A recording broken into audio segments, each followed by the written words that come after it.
Senator Reid. Thank you, Madam Chairman. First point I would like to raise is with respect to our colleagues in the House, their proposal, the Republican leadership. Not only do they not fund Ukraine, which I think your testimonies indicates is a vital imperative for the United States, they also want to offset the funding by taking money from the IRS.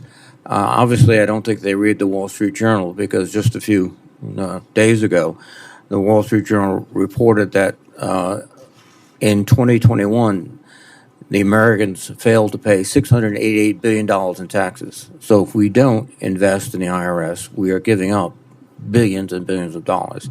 And I think that point has to be recognized as we go forward and negotiate with the House. But let me turn now to the issue at hand. We're talking about Secretary Austin sending resources to Ukraine.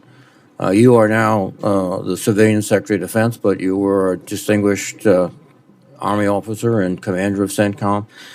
If we don't send the resources, does that increase the probability that someday we'll have to send young Americans into the European theater?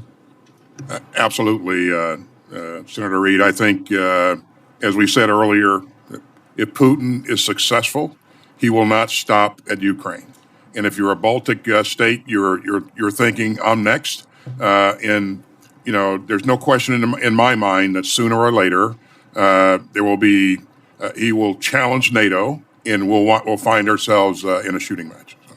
And so, in one sense, this comes down to a choice between lending them the tools to do the job or seeing young Americans facing combat. I agree, Senator. Thank you. Again, Secretary Austin, you pointed out with respect to the efforts in Gaza that humanitarian assistance is not just a good thing to do, it's a strategic necessity for the operations of Israeli forces. Is that correct? That's absolutely correct. Now, it would seem to me that they could and should move into position in areas they control, hospitals, shelter, and food, and make it available to the Palestinian people and do all they can to assist those people to reach those areas. Is that appropriate? Absolutely, Senator. And just so you know, I talk to my counterpart, Minister of Defense Gallant, nearly every day. And every day I talk to him, I remind him of the necessity of getting humanitarian assistance into Gaza. We just had such a conversation yesterday, and this is really, really important for a number of reasons. But I'm delighted to see that the flow has increased. But to the Secretary's point, we need to increase it much, much more.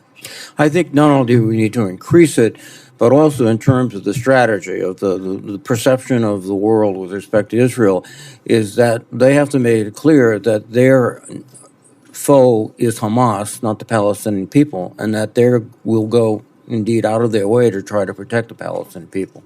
I think that's essential, and it's not just... Good afternoon, friends. I have big news to share with you today. President Biden is taking action right now. The Biden administration has just put forward a brand new rule that will benefit seniors and retirees. States have also confirmed that new energy rebate checks will be made available to low and middle income households. My dear friends, please make sure that you watch until the end of this video. Also, I will be announcing several winners for the Walmart gift card giveaway. If you would like to enter these weekly giveaway, friends, simply click and like several of my videos and then comment below the keyword of each video that you watch. The more videos that you comment on, friends, the greater your chances of winning these giveaways. Today, the Biden administration is proposing a new rule. This is the start of their efforts to close loopholes that create added costs around retirement investment advice. The announcement, which is part of a broader effort by the White House to address so-called junk fees, is focused on addressing potential conflicts of interest among financial advisors who provide retirement advice. The new Labor Department proposal would require financial advisors to provide retirement advice in the best interest of savers rather than the interests of a firm who is pushing a specific investment product, something that the White House said can cost retirees billions of dollars annually. The White House Council of Economic Advisors said in a recently published blog post that financial advisors must hew to a fiduciary standard to put their clients' interests above their own commissions when recommending investments. But the Council of Economic Advisors noted that blind spots in the current rules can increase costs and fees for consumers, taking a great toll on their retirement savings. The White House said in a fact sheet, the Labor Department proposal would ensure that retirement advisors must provide advice in the saver's best interests, regardless of whether they are recommending a security or insurance product and where they are giving advice. According to the White House, the proposal would also seek to address a loophole around advisors providing guidance on rolling over assets from 401k plans into an individual retirement plan.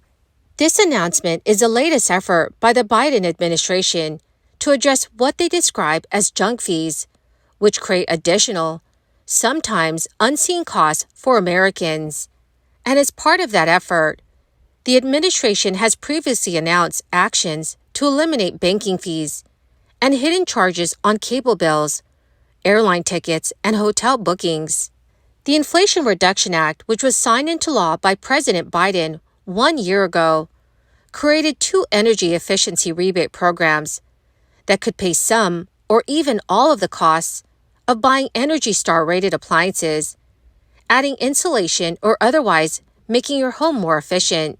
States will administer the programs, and each one must apply for its share of the $8.8 billion in federal funds earmarked for the rebates, and some states may opt out.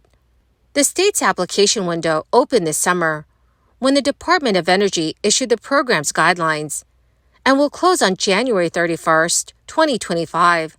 The government expects the majority of states will have their programs up and running by early 2024. The rebates will be available to homeowners until September 30th, 2031, or until the respective state depletes its grants. Declined funds will be redistributed to other states. One state has already indicated it probably will not participate. Lawmakers in Tallahassee voted to apply for Florida's allocation, which is roughly $346 million, is the third largest in the country, behind California and Texas. The Department of Energy has not been officially notified, so Governor DeSantis could still change his mind. Some details on what homeowners stand to gain. One program, called Home Electrification and Appliance Rebates, offers up to $14,000. The other, called Home Efficiency Rebates, offers up to $8,000. The rebates include $8,000 for an electric heat pump for heating and cooling, $4,000 for an electric load service center, $2,500 for wiring upgrades, and up to $1,750 for a heat pump water heater, and then $1,600 for installation, air sealing, and ventilation. Under the second program, rebates for improvements like installing energy-efficient doors and windows, smart thermostats, and air conditioners are tiered based on a household's energy savings.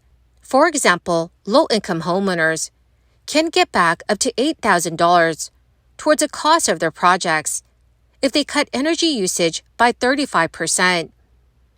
Generally, though, the rebate is capped at 80% of the cost for low-income earners. Middle and high-income households can receive up to $4,000 or $2,000, with a cap at 50% of the cost, by stacking rebates with other incentives. Well, my magnificent and most marvelous friends, that is the end of my daily stimulus update video for today. Dear friends, thank you so much for being part of this community. Tomorrow, I will be announcing several winners for the Walmart gift card giveaway.